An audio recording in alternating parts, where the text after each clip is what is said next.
I see the best portrait that latter I was able to make him, but my drawing is certainly very much less charming than its model. However, it's not my fault. The grown-ups discouraged me in my painter's careers when I was 6 years old, and I never learned to draw anything except boas from the outside and boas from the inside.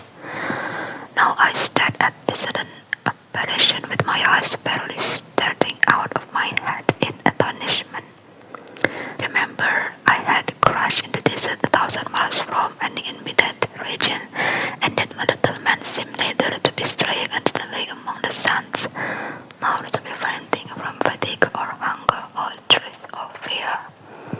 Nothing about him gave any sense of a child lost in the middle of the desert, 1,000 miles from any human habitation. When at last I was able to speak, I said to him,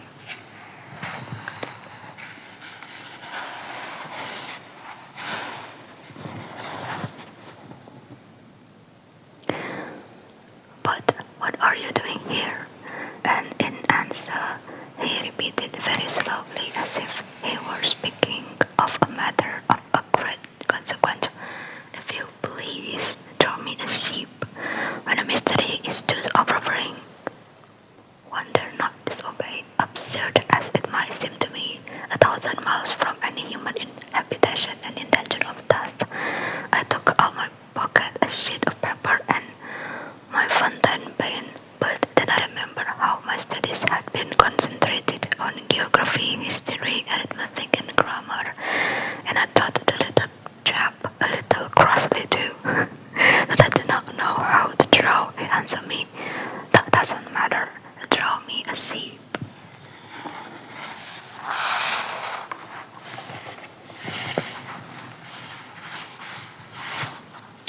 This is the portrait of the child that approached the one that in the desert, 1,000 miles from human habitation.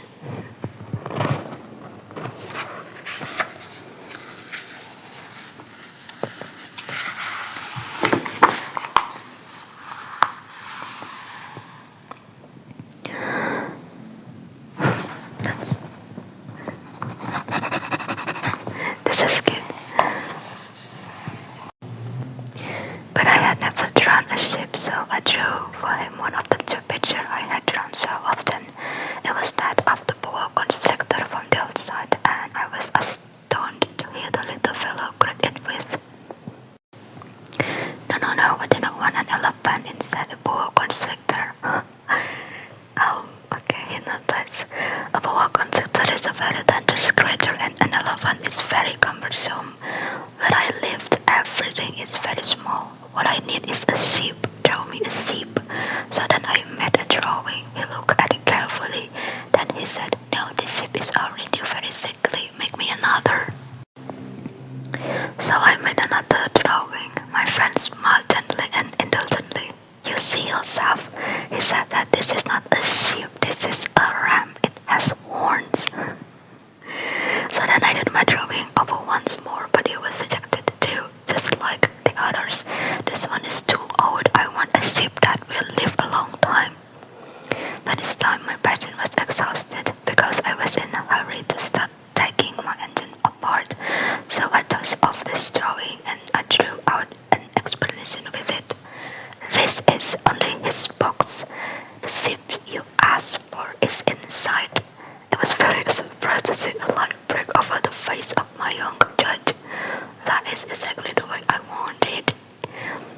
But do you think that this sheep will have to have a great deal of grass?"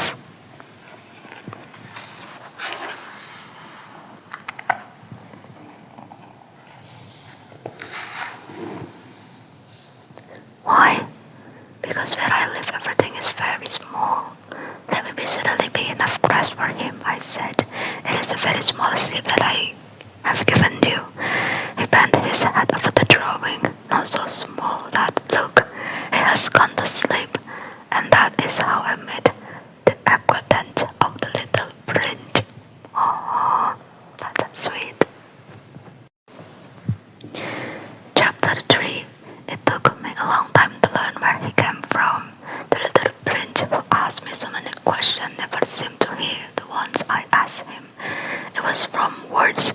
by chance that